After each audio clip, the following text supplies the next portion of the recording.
Welcome back, Focus Learners, to this explainer. I am so incredibly excited to jump into today's topic because we're going to be demystifying a huge cultural phenomenon, the law of attraction.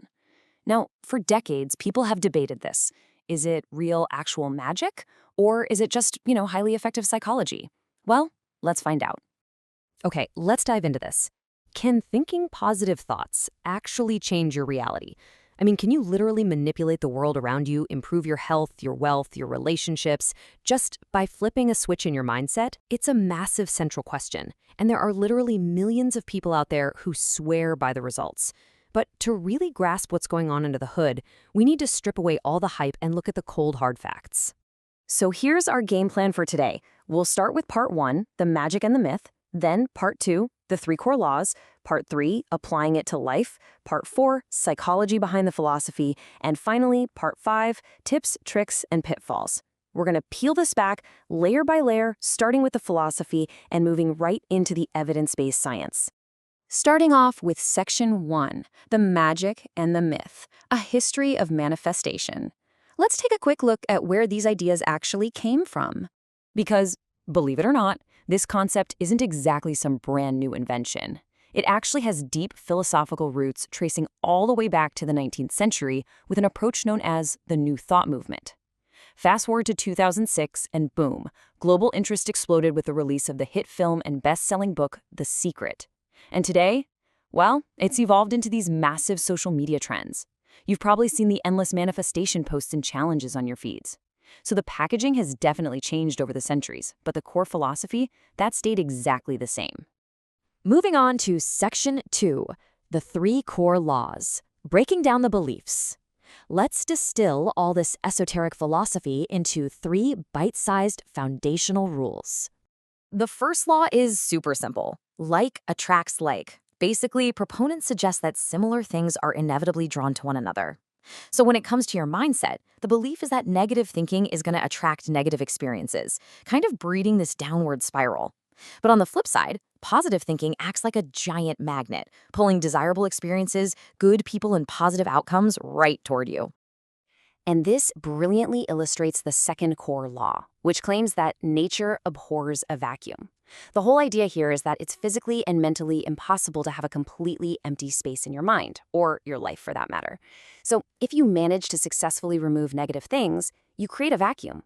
But that space, it's not going to stay empty for long. Something will always rush in to fill it. Therefore, you've got to actively fill that new space with positivity.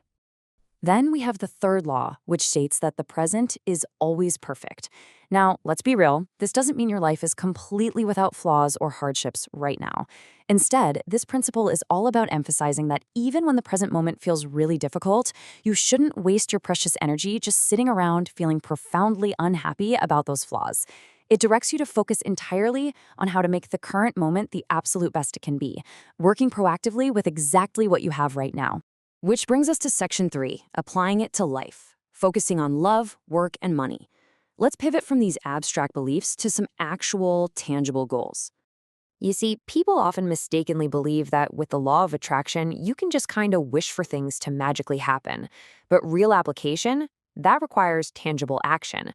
In relationships, for instance, it's about identifying and overcoming your fears of vulnerability so you can actually form healthier connections.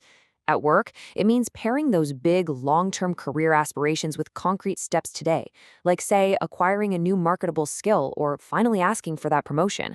And for money, it requires taking a hard look at your current finances and taking small, steady steps forward.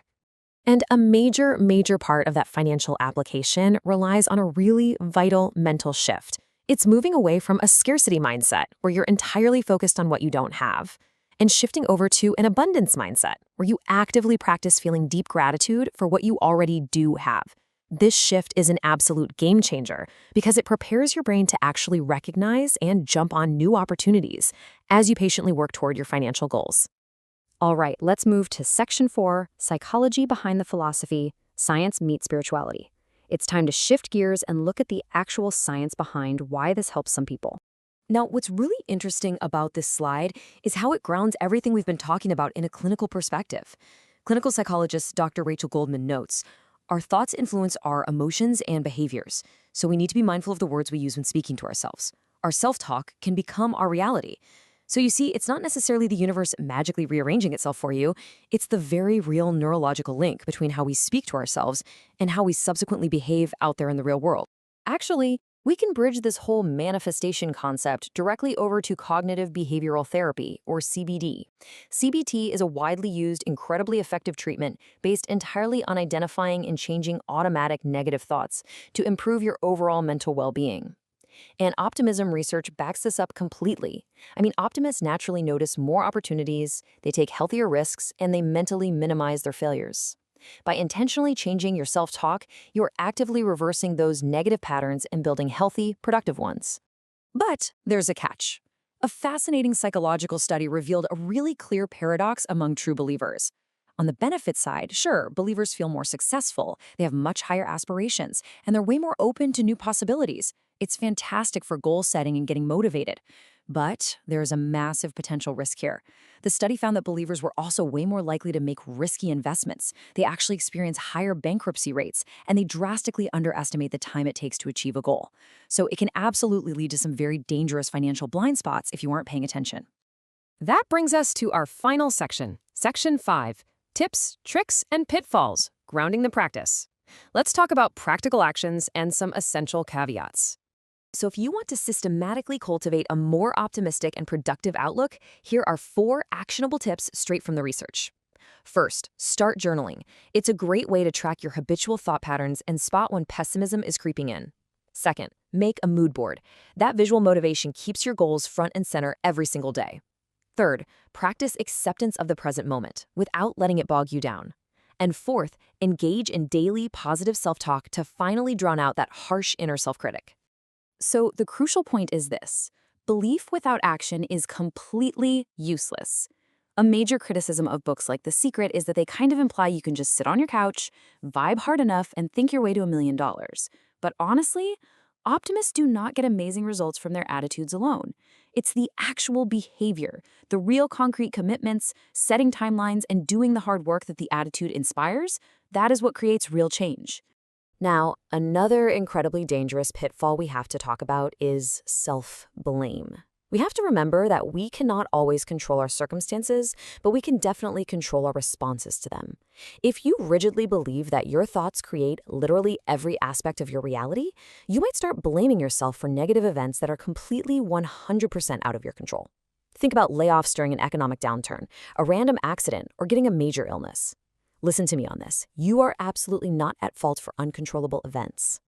Instead of falling into that trap of toxic self-blame, we need to reframe this whole philosophy into a psychological strength known as resilience. Resilience is all about keeping an optimistic and proactive attitude during difficult situations and utilizing those challenges to build your strength rather than using them as a tool to beat yourself up. This builds a far more sustainable way to live. It allows you to be incredibly realistic about life's uncontrollable hardships while remaining steadfast, strong, and deeply hopeful in how you choose to respond. And that brings us right to the end of our explainer. The law of attraction might not be pure universe-bending magic, but the evidence-based psychology behind intentional optimism and self-talk, that is absolutely undeniable. The real power here lies squarely in your mindset and your actions. So I'm going to leave you with this final provocative question to think about. What automatic negative thoughts will you choose to change today? Thank you so much for joining me, and keep focusing on that positive self-talk.